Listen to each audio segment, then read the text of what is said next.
The Secrets of Stargate is brought to you by the StarQuest Production Network and is made possible by our many generous patrons. If you'd like to support the podcast, please visit sqpn.com/give. You're listening to The Secrets of Stargate, Episode 12. Lieutenant West, Jackson has identified the seventh symbol. All right, here we go. We are about to try to make a connection. All we gotta do is bust out of here, commandeer the ship, and fly on home. Indeed. You say that a lot. I know that this could be dangerous. But this is our job, right? It's what we signed on to do. It was never about going home. It's about getting us to where we're going. Hi, I'm Jack Barazzini, and you're listening to The Secrets of Stargate, where we talk about the hidden meanings and deeper layers found in the Stargate movies, TV series, and more. And joining me today are Father Cory Stika. Hi, Father. How's it going, Jack? It's going well. And Lisa Jones. Hi, Lisa. Hi, Jack. And Victor Lambs. Hey, Victor. Cal Shaw, Jack. Today we are discussing the 12th episode of the first season of SG-1, Bloodlines. We begin this episode in medias res with Teal'c undergoing a medical procedure where they attempt to remove the gold larva inside him. While undergoing the ultimately unsuccessful surgery, Teal'c has a vision of his son Ryak undergoing the implantation of a gold symbiont. He reveals to Jack that he has left his family behind on Teal'c and asks General Hammond for permission to return there. Hammond initially denies his request, but approves the mission after learning of Ryak. On Teal'c, they meet Teal'c's mentor, Braytak, Teal'c's wife, Drayak, and discover that Ryak is dying of scarlet fever. The team is able to save Ryak by giving him Teal'c's symbiote. Samantha and Daniel steal a symbiont from the Gold Temple to bring back for research purposes, but they end up giving it to Teal'c to prevent him from dying. With Ryak healed, the team returns, and Teal'c promises to return one day to free the Jaffa from the tyranny of the gold. What were your thoughts on this episode, Father? Oh, this is one I enjoy because it really gives us more insight into the Jaffa. We get to learn a little bit more about them, about the process by which they get the symbiote. Of course, we get to meet Braytak, who becomes a very much beloved character very quickly. He's one of the more popular ones. Yeah, we get to see more of course Teal'c's background as well. So this is it's a good episode. We get to see Daniel Jackson be quite brutal against the Goa'uld larva. So he gets to take out a little bit of revenge on the Goa'uld anyways. What about you, Lisa?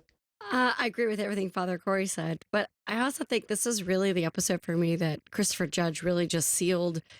His role as Teal'c, right? Mm-hmm. We got to see him. Besides just be stoic and say indeed, we got to see his human side. Human as a Jaffa. But so I loved seeing all that emotion from him. Yeah. What about you, Victor? I really like this one. We get to meet Dracula's niece and oh wait, I'm thinking of Castlevania Bloodlines for the Sega Genesis.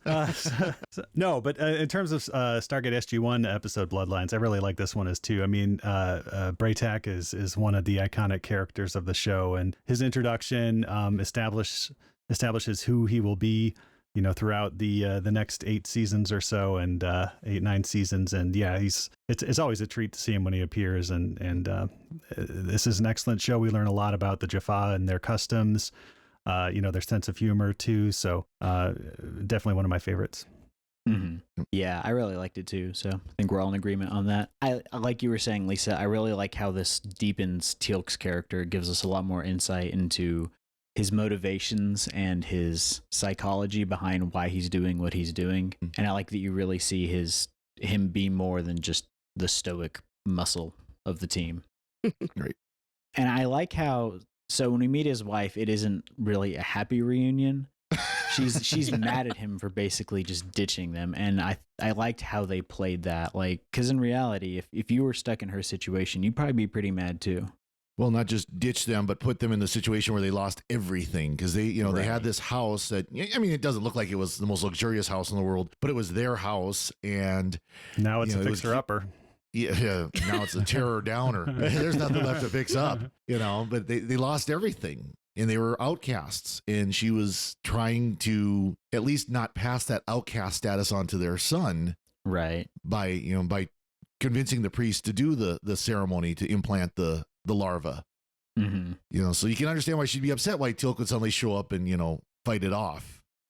Right, yeah. And it's also interesting that he waits until the day before the ceremony to bring this up to Jack. It's like, if you're going to plan on going to save your son, you might want to give yourself a little bit more lead time. I guess part of it is he's down to the wire, and so he has to do something about it, but could have done some better planning on his part to get that taken care of. I also like we were talking about Braytak a lot. His character is really interesting, and it fills out Teal'c's reasons for joining the team. We see that Braytak, as his mentor, kind of instilled that view in him that the Jaffa do not need to be the slaves to the gold indefinitely. So in the pilot episode, him deciding to go with SG-1 really wasn't a spur of the moment thing. It's been something that he's kind of been building towards. Right. And so it's nice to see that's been carried through. Yeah, and it isn't until season 5 when we get like that full story. Teal'c kind of goes through a dark night of the soul, and we see it's told in flashbacks, but it's not for once episodes of previous, shots of previous episodes. But we do get to see Teal'c's progression from being, Apophis's loyal First Prime to a disciple of Master Braytek. Nice. Yeah, that'll be interesting to see how they fill that out later on. Another thing that I thought was really interesting is the subplot with Samantha and Daniel stealing the gold symbiote. So they go to the temple, and all the symbionts are, for some reason, unguarded in a big fish tank, basically. They steal it and put it in a water bottle. Yeah, it's the cup goodle. Yeah. Yeah. Well, I love it's like a biohazard tank, and it's basically a thermos. Yep. Right. A big thermos. It's a special thermos. Yeah, and that tank they were in made me think of they don't do this anymore, but back in the day at Walmart they would have the live lobsters. Oh yeah, in those big tanks. Yeah. I remember seeing those as a kid and thinking that was fun, but that's what the gold holding thing reminded me of. Yeah, they're a sepulcher in the middle of a gravel pit. Or yeah, well, I got a kick out of, I think it was Sam said, well, why don't they have it guarded? Daniel said, well, why don't they have it guarded? And Sam's like, well, who's going to want to steal these larvae? Like us? Yeah. Well, yeah. Yeah. Especially if you have your slave population have compromised immune systems, you think that would actually make them more valuable to them. Yeah. Because the larvae don't seem to be discerning on who they go into. It seems like, and the way they kind of, I thought they kind of expressed in this episode is that the larva didn't take over the immune system until they were implanted. They had a normal human immune system until the implantation took place. And then the gold basically kills off their immune system and takes over. So they're fine for immune system, but. Okay. Yeah. Yeah. And this episode also, it's very interesting the way they set up something that they pay off, I think, and it isn't until season 5 or 6 or even 7, I can't recall exactly, but when they do get the drug that allows the Jaffa to be weaned off the symbiote, and they kind of set that up at the beginning where they're giving him a drug and it doesn't work, and it isn't until much later that they discover the Trosmresher or whatever it's called, Trutonin. Nice. The one thing I couldn't remember and that I didn't get from this episode, so was the pouch there, or was that what the priest was doing to Ryak when he walked up? I don't know if they ever said. I don't think they pointed that out. I would assume it would have to be there already, because if you've got an open wound like that, I feel like that's going to get septic pretty quickly, but yeah, especially if you have scarlet fever already. And he was holding the pouchy knife there, and that's what he fell on. Yep. That's true. But yeah, so we get Daniel basically kills all the larval gold by shooting the tank. So they talk about it briefly, him and Samantha, and she says that if they do that, they're going to be no better than the gold. But he turns around and takes that shot, and that was kind of nice to see Daniel act on a little rage, right? Full Rambo. Yeah. And it gives us that hint of that dark side we get to see from him every once in a while. Well, especially since he obviously, rightfully so, blames the gold for loss of both his wife and Skara. So it's like, okay, fine, I'll pay you back by taking something from you. Yeah. I do wonder about the morality of that. I guess it's going to depend on where the gold fall on the sentient level, because at this point they honestly seem more like some sort of very complex virus. They don't seem to have the highest reasoning capabilities the way they handle things. So I don't know where exactly that would fall, but They do explain later that all Goa'uld are born with a genetic memory of all the other Goa'uld, and so they're inherently evil, basically. I mean, we do meet kind of good Goa'uld later, but Yeah, it is kind of a moral conundrum there. And I do love Braytek's face when he learns that they've stolen the Goa'uld that will save Teal'c's life, basically, from the Sepulchre. And he's like, you stole from the Sepulchre? It's like, wait, you don't even believe these guys are gods. But it just he's a cultural Goa'uld, I guess, Jaffa, I guess, he's right. There's still some institutions there, some lines that he won't cross. Yeah. That was nice. Yeah. Yeah. And as we meet more Goa'ulds as we go along, well, they do have their own individual personalities and rationales. We'll get into it a little bit more. I mean, we've only really met Apophis quickly a couple of times. So they'll get a little more detail. There'll actually be a Goa'uld that becomes kind of an anti-hero of the series. Oh, nice. Yeah, so Ball becomes he actually becomes a popular Goa'uld. Something to look forward to much later on. Though that's many seasons down the road. But for now, and of course, mention Braytek. I had to look it up. I couldn't remember, but he's played by Tony Amendola, who's such a great actor. He is. Yeah, he's been anything you see him in, he's always just awesome. Yeah, he really inhabited that character. And he was so good. I mean, they brought him back. I didn't look to see how many times he comes, but he's you could call him a recurring character. Yeah, we see him like so 26 much. or 27 episodes total. Oh, wow. Yeah. Yeah. So he's kind of a second tier. You get your primary characters, SG-1 and General Hammond, and then you've got like second tier, and that's kind of where he sits. Mm-hmm. Yeah, and he never wears out his welcome either. I mean, a lot of these people are like, "Oh no, why are they bringing him back again?" But he always says, he's always welcome sight. Well, right. Yeah. And by the way, we hear where he gets his greeting for General Hammond. He always calls him Hammond from Texas. Mm-hmm. Well, right. Yeah.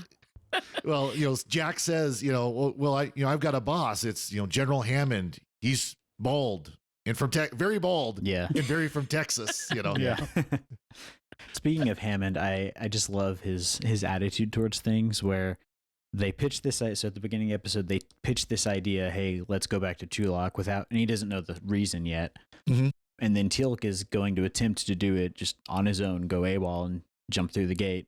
And once Hammond finds out about the reason that he wants to go through, he okays the mission. So I like that you get that he cares about the characters. Yep. Mm-hmm. Very much so. Another thing I really liked, speaking of the SGC, is we learned that the escape key on the keyboard turns off the Stargate. Yes. Hey, is that what they always teach you? Hit the escape key if something's not working right? Yep. I said the same thing. Yeah. I wonder if the Stargate has that the old thing from computers in the 90s. Does it say it's now safe to turn off your Stargate once you hit the power button? Yeah. Shutdown mode. Yeah. One thing to watch, and you'll see clips or you'll see pictures of this online, but watch the keyboards because the production crew would have way too much fun with the keyboards. They aren't always a regular QWERTY keyboard. They would change the keycaps to say things, and some of them are interesting, shall we say. Oh, really? Oh, I had no nice. idea. You really can't see it. I didn't either. You'll have to go if you go to the Stargate Reddit. Some of the people who worked on the series would post pictures of what they had put, and some of them are rather interesting insults towards like the producers or the directors or whatever. But of course, you can only see it like one frame. You had to catch it just right to see it. But they would, of course, it's easy to, especially those type of keyboards, was easy to replace the keycaps. You just snap them off and snap the new ones on. So they changed the letters because it really didn't matter. They weren't actually using the keyboard to type anything. So maybe that's the reason we haven't gotten a HD remaster of Stargate yet. They don't want to show that jokes to get out. Yeah.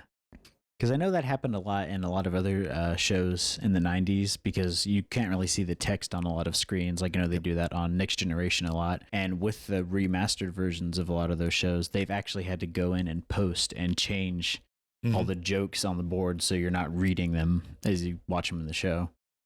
Exactly. It's no fun. Yeah. Spoil sports. Just keep it. So I like how we've been getting this string of episodes that are really expanding the universe and deepening the universe. So we get more about like the background of the Jaffa and everything. So I like that. Like it's really fleshing it out and building it out. And we're starting to see. We do start to see here the beginning of the Jaffa rebellion, where they're rebelling against Goa'uld, and really, Braytek and Teal'c are the genesis of that.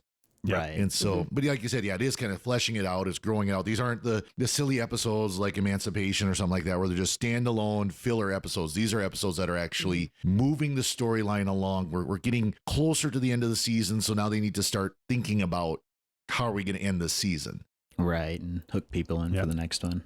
Mm-hmm. Just to flash forward a little bit to the next episode. So we get the scene in this episode where Daniel shoots the gold, spills them all over the floor, and then the next episode, they think Daniel's dead, and one of the lines that Jack says about him is, "He was our conscience." And watching those episodes back to back, I was like, really? Yeah. Yeah, I don't know how much Catherine Powers, who wrote the next episode, like was clued into what the other writers were doing. But I thought it was funny. Yeah, I mean, he really wasn't much of a conscience when they want to take Sam Carter and turn her into a slave, but we can't interfere with their culture. Yeah, that's really a conscience. Or the Broca Divide rape, where he's like, "Oh, that's just how they do things." That's just Yeah, of all the words I would use to describe him, I don't think conscience is one that really comes to mind. At least not at this point. No, he grows into it. Later. Yeah, he does grow into it. But maybe that's one of the reasons why Jack like immediately sidelines Daniel Jackson and Carter when he realizes it's going to be like a suicide mission to rescue Ryak. He just tells them to go off and guard the gate, you know, basically sidelining him. And then on their own initiative, they decide to do Ocean's 11 on the Gould there. Yeah. Does anyone feel like they're siblings? It's like the way they go off, like, "Oh, let's go get into trouble." You know, a little bit, yeah. Like twins. Yeah. This is what the second episode they've done this at already. It's like, "Oh, okay, let's go. Let's not listen to him. Let's not do what he said. Let's just go do something." Well, you know, they went to try to get one of the larvae, so they fulfilled that. They tried to fulfill that mission. Yeah. I just want to know why they didn't grab two. If you're doing something like that, you got the opportunity. Like, you only had one container. Yeah, maybe they would fight in there or something. I don't know. Like Siamese fighting. Yeah. Like get in there. Yeah, I do have to put in a note for Sally Richardson Whitfield, who plays Drayak, and we'll see her on the CW superhero shows, but also on Eureka, where she plays Allison Blake for many seasons. Yeah. And stuff. I didn't recognize her. Yeah, a very, very impressive actor, and very good to see her in this role. Yeah, I'd forgotten that she originated Drayak because we don't see her again. She's recast. Yeah, and I think she's probably the best Drayak we see, but yeah. Well, I didn't even recognize her as, and I loved Eureka. That was such a great series. Let's talk about Eureka for a while. Once we're done with Stargate, we'll do Secrets of Eureka. Yeah. That'll be about 5 years from now. Yeah. At least. Yeah. Oh, and you know how we were talking about the voices of the Asgard later? Mm-hmm. Yes. The head priest in this episode, the one at the gate, he is one of the Asgard voices later. Oh, really? Nice. Yeah. I did not catch that. That's awesome. I didn't catch it. I found it on a wiki thing that I was reading. And I was like, oh, he's also in like 3 episodes. Yeah. Oh, nice. That's pretty Who cool. knew? It is funny that the Jaffa have kind of inherited the Apophyse's lack of initiative when things are going on. Well, they're not being paid to think. Yeah. They just kind of go around, go along with it, and they'll try to stop SG-1 when they're there, but they don't really seem to be putting that much effort into it. Not a lot of object permanence for the Jaffa, and maybe that's just related to the symbiote. A feature, not a bug. Yeah. Yeah. Well, it's it is a kind of a feature of if you have slave labor to be your bodyguards. They're really not going to go all that far out of their way to actually like give up their lives for you. You get what you pay for. Yeah. Pretty much. My daughter today, we were watching it. She goes, so they have all this technology, and yet they use a horn and not a walkie-talkie. Yeah, to notify them. Like there's no other way to let them know, hey, someone's here. Odd sounding horn at that. Yeah, they were blowing the chauffeur for the Chauvin. Oh, but nice. But yeah, they do. Their technological level seems to be like Middle Ages, but then they have laser staves. Well, this is I think consistent for a race, the Goa'uld, that don't develop their own technology. So they have this technology. They have the ability to somehow produce this technology, but they don't understand the technology, so they can't advance the technology. Right. Because they don't care about understanding the technology. All they want to know is I have a ship and I can fly it. I have, my soldiers have staff weapons that they can shoot, and they can. Plus, if you're enslaving people to be your warriors, you probably don't want to give them like super advanced weapons or super advanced technology, or that might backfire big time. Staff weapons and which they can block with their shield, their force shield. So. That's true. But I mean, at least Braytac showed that, yes, you can rapid fire a staff weapon. Right. Yeah. Right. Well, we haven't talked about Braytac's wit, humor, and just overall skill level, right? I mean, he just let SG-1 have it. And then the debate is, was he really being rude to them or was he just challenging them? I think that was a test. I think that was totally, because his reaction after Jack knocks him down, it's like, okay, we're good. Yeah. Yeah. I like how he flips that He's still back around. knocked Jack down a notch, but you could tell he was like, okay, we're good. Yeah. And you love Jack's face, like, oh my gosh, you're over 100? Oh, let me help you up. Yeah. Yep. I'm sorry. The dynamic between Jack and Braytac, especially at the end when Jack is like, all right, here's the plan. And Braytac's like, you will do what I say. Yeah. Yeah. Right. Exactly. It's like, you will follow me. Yeah. Yep. And when Braytac goes forward and has to knock out all the priests and stuff, you see Jack kind of take a step forward and Teal'c holds him back. Like, no, he's got it. Just let him go. Mm-hmm. We're good. Yeah. And I guess they really couldn't establish Braytac as like murdering the priests, or blasting them. So he had to like knock them out. That establishes that he's a very spry fighter and stuff. But it would have probably been a lot more to disadvantage if he had like killed them. But I can understand why he might still view that as sacrilege too. Mm-hmm. Well, it shows that he has restraint and he knows how to deal with a situation with causing the least amount of damage possible. Right. Yeah, but still, dead men tell no tales. He could have. Fair enough. Well, because now they know he helped them escape. So now he's going to be a Shova, right? Yeah. Right. Mm-hmm. So that was kind of that opening for his character and how we see him next time. It was an interesting way they kind of put that in there at the end. How you can be Obi-Wan now to Ryak, who has his Anakin Skywalker moment in a Death Glider in a few seasons. So. Yeah. Nice. Yeah, and with Ryak's scarlet fever, I'm going to assume that part of keeping the Jaffa subdued is maybe when they reach puberty, their immune systems die out and they have to be implanted. Like they don't really explore that, and I don't know if that gets explored later on, but that seems like that would be an effective way of they were subdued. living in basically squalor. Yeah. So that would happen to any of us if we were in that kind of environment, regardless what our immune system is like. I mean, scarlet fever is not something to sneeze at. I mean, it's a pretty serious disease. So, I mean, I guess I've always gotten the impression, again, that the Jaffa's immune system is a totally human, natural immune system until the implantation. So he had until the point that Teal'c gave him his symbiote, he had a normal human immune system that currently was fighting off a very serious disease. Right, that makes sense. I was just wondering because the way they talk about it, Braytac doesn't really know what to do about the fever, so they obviously don't have any sort of advanced medicine more than maybe like folk remedies or something. So they don't. I guess keeping them, Mm-hmm. And this could also be, with a race like this, where if you're a child and you die, well, that's painful, but life moves on. You think there's about other children. The Jaffa and being the bodyguard, you call it, for the Gould, how many of them we see die per episode that they're in. I mean, I'm assuming it's acceptable in their society because they don't know any different. Wait, like the all the Gould, all the Jaffa they shoot with their machine guns die? I just thought they were resting. No, I'm just. They're waiting for their larva to rehabilitate them. Yeah. Yeah.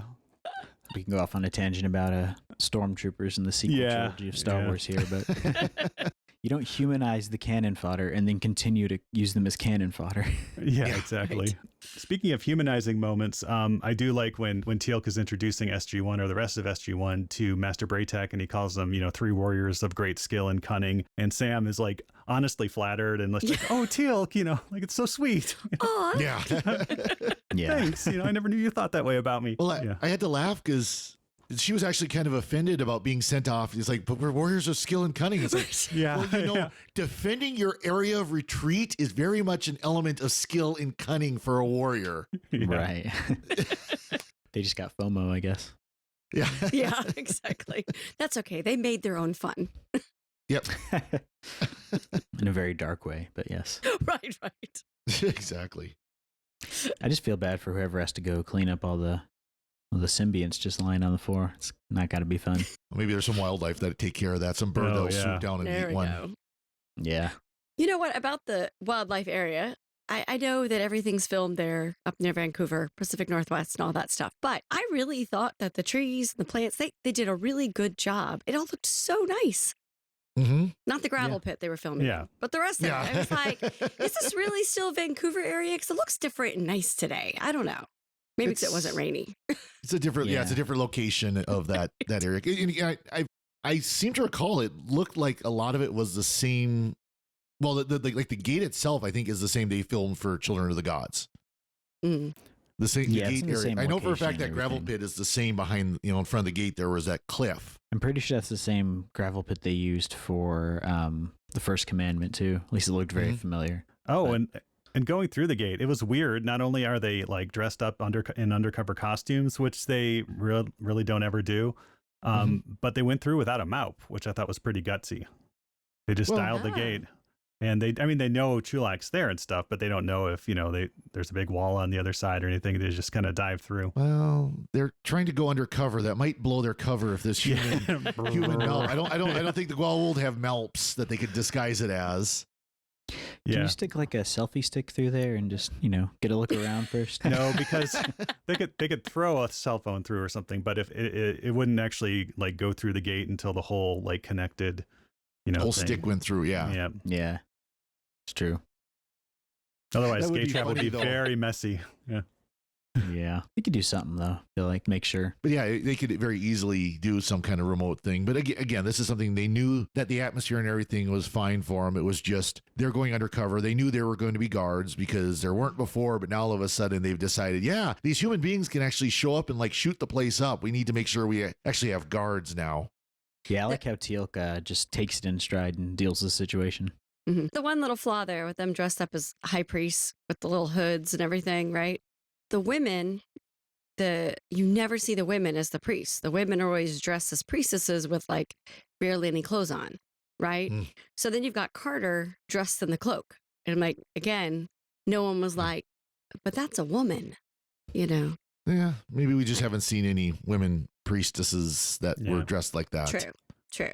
But I'm thankful for her that they didn't make her dress like that. So. Yeah. Well, it'd be kind of hard to cover her camouflage underneath a bikini. So, I mean, it'd be kind of hard, Wait, don't we see a little bit of that in 2 episodes from now? Hathor? Oh, boy. I might have to accidentally miss that episode. Yeah. That was not a good episode. Oh, I like that episode. I like the concept, but yeah. So I think we're gonna have fun discussing it. Yeah, I think so. I did kind of laugh though. I might have to go back and watch, but it seemed to me those robes were just a little too tight to have like their entire military garb plus weapons and everything. But suddenly all they have to do is strip that off and they're ready to go. Yeah. They didn't have any packs or anything like that. So. And they left it all there, right? I mean. Yeah, the robes did. Yeah. Yeah. I'm thinking that might come in handy. Yeah, you don't ditch your disguise before you go to the place where all the people are. Yeah, or to take it home to use again later. Yeah. It's good to see that the SGC has its own prop department and costumes department, so that they can put something up like that. Yeah. Yeah, I feel like disguises should kind of be a standard operating procedure for going through the gate, but you got guns. They do sometimes. So why not? They do sometimes. So a lot of times, they just stroll through in full military uniform with their guns ready and whatever. Maybe they assume that the people need to be intimidated, handle it better that way. Yep. But we're there to be friends, But we're going to intimidate you before we make friends with you. Yeah. Guns first. I think that's the same. Yeah. It's the same tack the Federation uses in Star Trek. We come in peace with our giant spaceships that could glass your planet. Yeah, we come in peace, shoot to kill, shoot to kill, shoot to kill. Yeah. As the novelty song Star Trekkin' goes. Yep. Yes. Yep. So Father Cory, did you have anything else to add? Nothing here. You can tell I enjoyed it. Yeah. This is another good episode. Yeah, definitely. What about you, Lisa? I liked seeing Ryak as a kid again because he's gonna again. Obviously, he'll follow us for several seasons, so it's nice he stays the same actor. So it's nice to see him grow into a young man. Oh, that's cool. Mm-hmm. What about you, Victor? I really like this episode. Nothing more to say.